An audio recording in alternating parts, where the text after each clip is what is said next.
dans l'objectif de rechercher le plus large consensus autour des questions relatives à l'amélioration du cadre électoral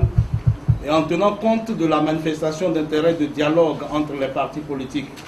ayant des députés à l'Assemblée nationale, exprimée par l'ANC et le CAR, le Premier ministre a convié ces formations politiques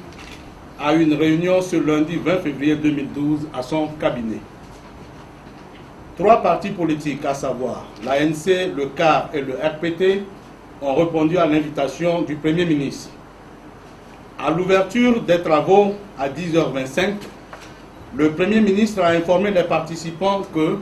suite à la transmission des résultats des travaux du CPDC rénové sur les réformes constitutionnelles,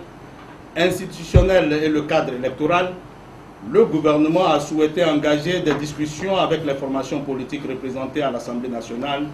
pour réaliser le plus large consensus autour de ces questions d'intérêt national. Les partis politiques présents ont salué l'initiative. L'ANC, après avoir marqué son accord à participer à un dialogue franc,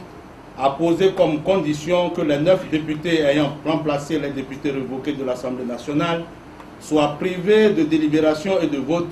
sur les réformes constitutionnelles et institutionnelles et sur le cadre électoral qui seront transmis à l'Assemblée nationale par le gouvernement à l'issue des discussions. Les formations politiques présentes et le gouvernement ont convenu qu'aucun texte ne saurait être envoyé à l'Assemblée nationale s'il n'a fait l'objet de consensus.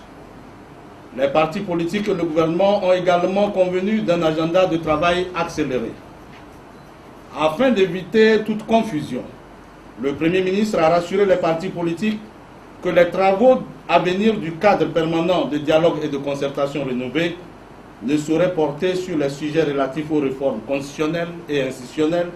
ainsi que ceux relatifs à l'amélioration du cadre électoral. Les partis politiques et le gouvernement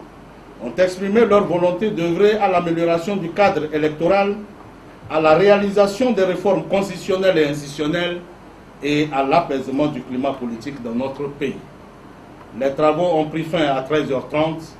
et reprendront demain mardi 21 février 2012 à 9h.